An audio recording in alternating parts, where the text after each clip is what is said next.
Picture this. A 20-year-old girl sits in a dark movie theater, watching herself on screen for the very first time.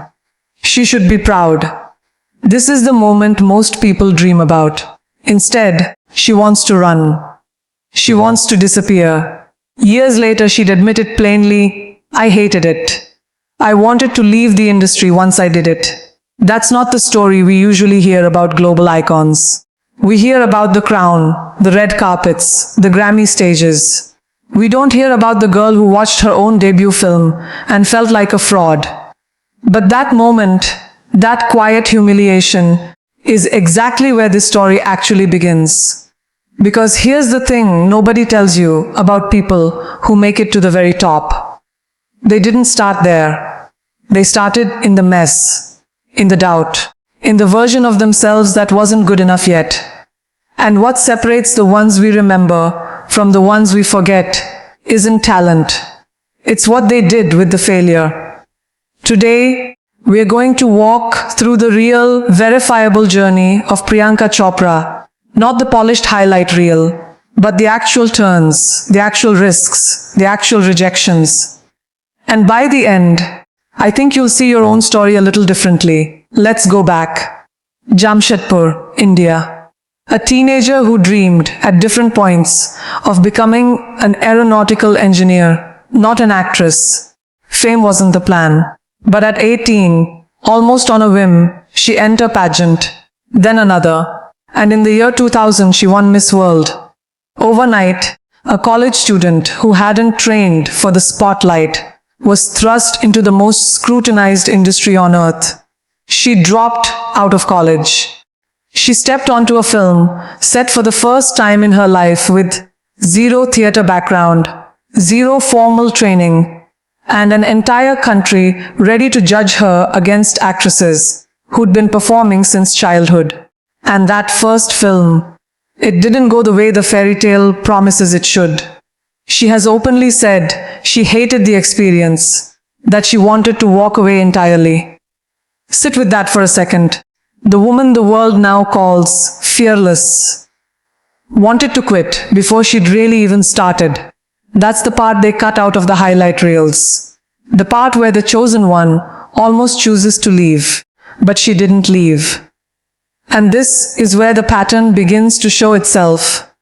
Because the people who change their own story aren't the ones who never doubt themselves.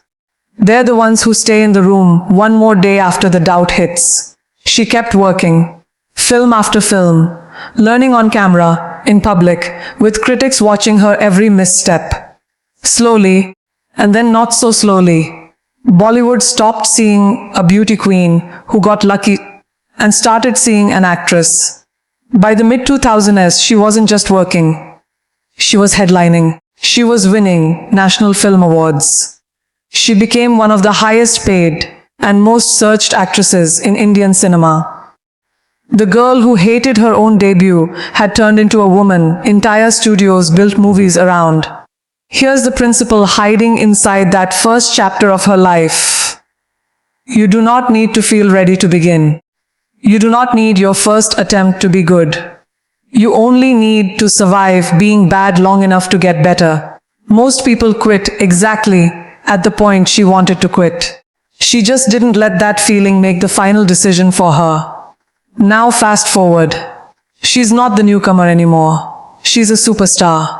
Award-winning, box office bankable, one of the most recognizable faces in Indian cinema. By most definitions, she'd already made it. This is usually where a success story would end, right? Roll credits. Happily ever after. Except her story does something most success stories don't. She looked at the mountain she'd already climbed and decided to walk back down and start climbing a completely different one. Because behind the glamour, there was a struggle very few people were talking about out loud. In later interviews, she was candid about what was actually happening underneath the surface of her success. She talked about pay disparity with her male co-stars, about feeling, in her words, pushed into a corner in the industry, about politics she didn't know how to play, and didn't particularly want to learn. She wasn't chasing a scandal-free narrative.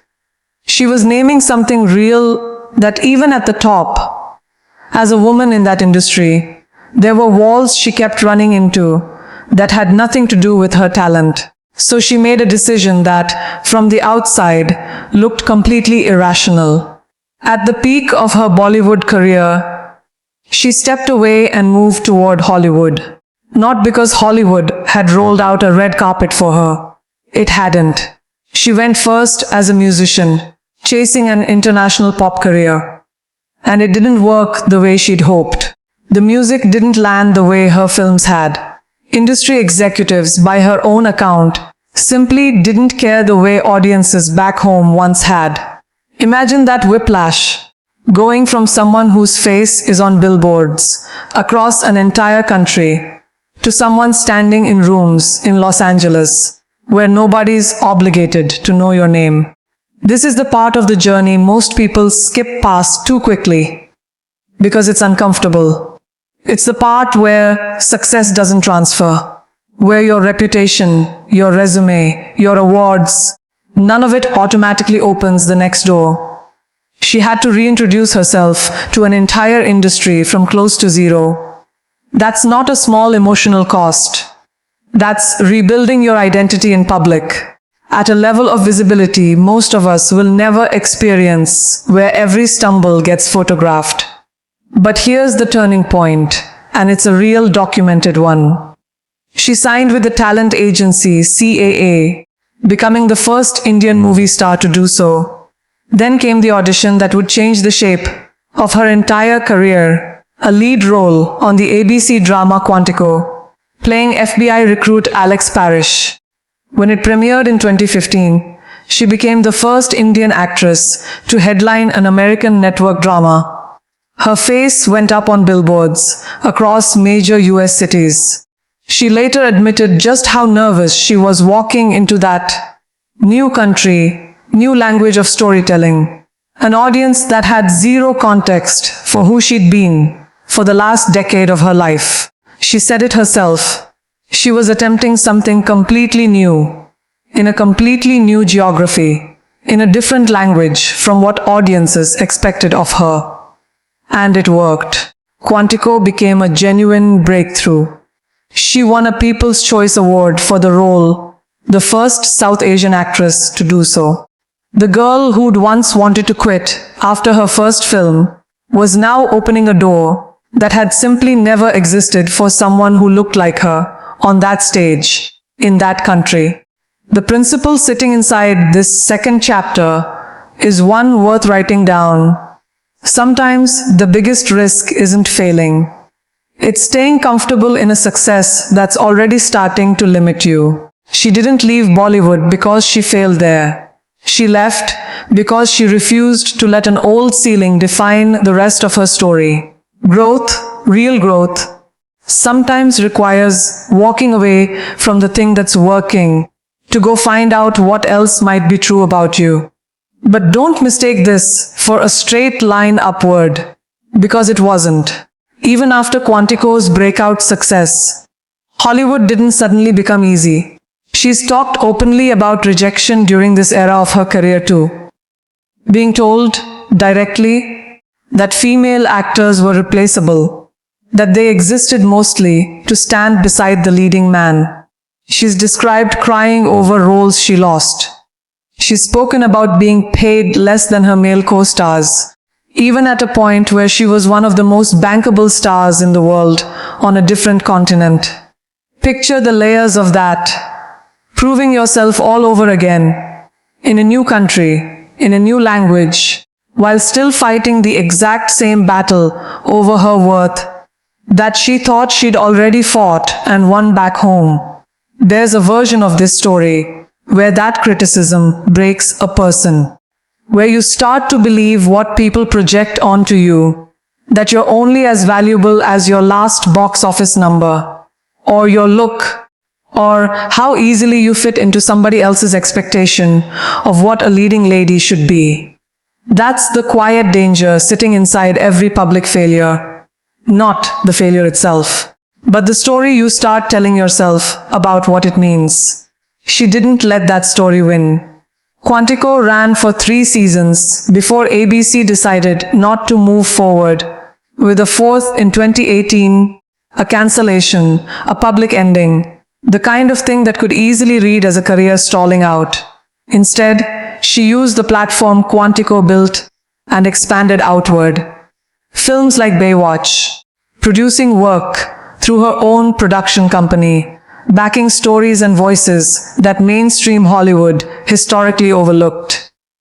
Continued work as a UNICEF Goodwill Ambassador, using her visibility for something beyond her own resume. And eventually, more leading roles, including headlining the international spy series, Citadel. She didn't treat the end of one show as the end of her relevance. She treated it as a hinge, the moment to widen what she was building, instead of waiting for someone else to hand her the next opportunity. That's the third principle worth pulling out of her journey. An ending is not always a verdict. Sometimes it's simply a signal that the next chapter needs to be one you build yourself, instead of one you wait to be offered. The show ending wasn't proof she'd peaked. It was the moment she stopped depending on any single project to define her.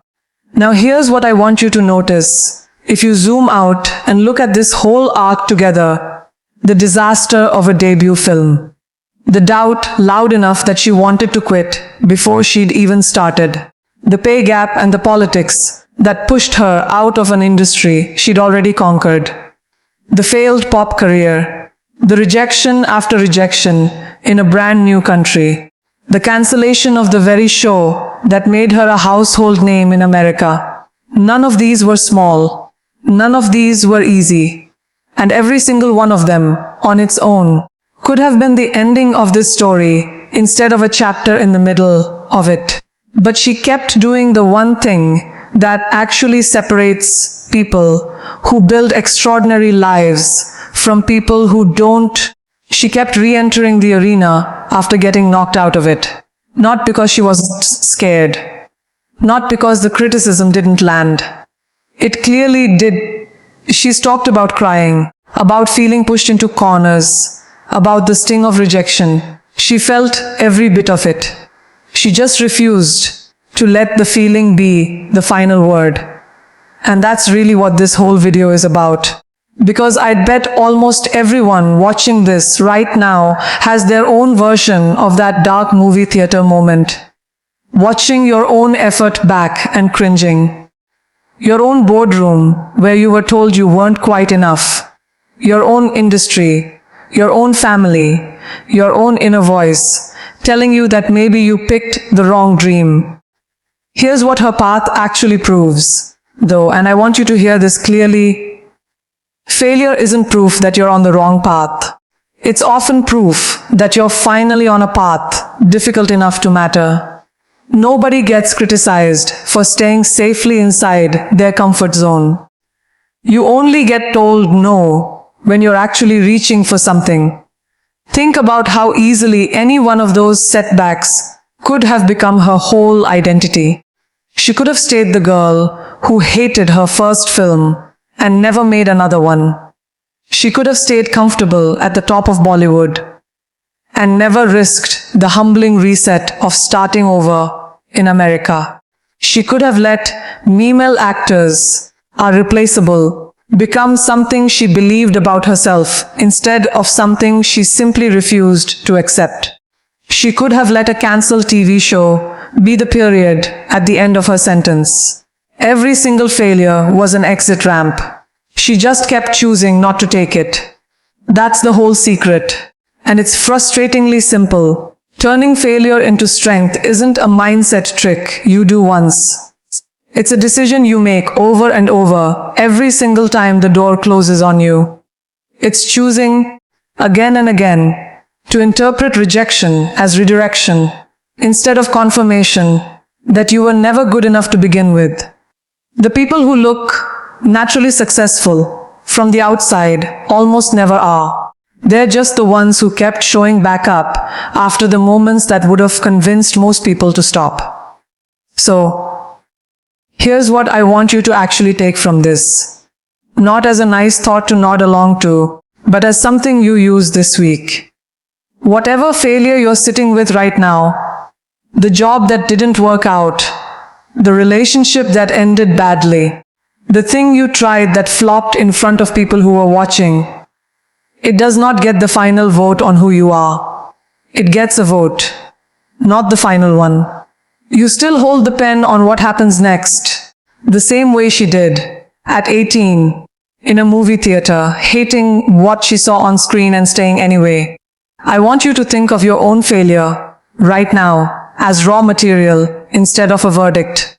Not something to bury or apologize for, but something to build with. Every callus on her career came from a wound first.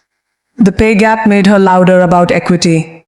The rejection in Hollywood made her production company mean something real. The cancelled show made her build wider instead of narrower. Your setback is trying to hand you information about exactly where your next chapter needs to grow. The question is only whether you're willing to pick it up. This is the part where I ask you to actually do something, not just watch and scroll away, feeling briefly inspired.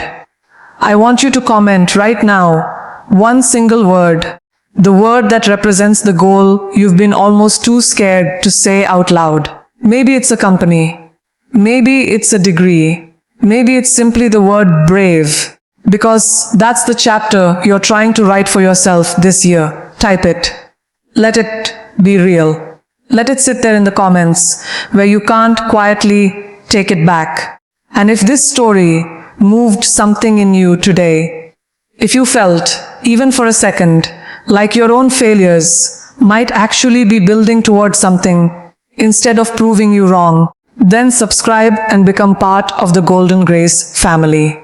This channel exists for exactly this, to remind you, one real story at a time, that the mess in the middle of your journey isn't the whole story.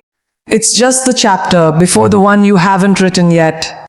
Your golden chapter is still ahead of you. Go claim it.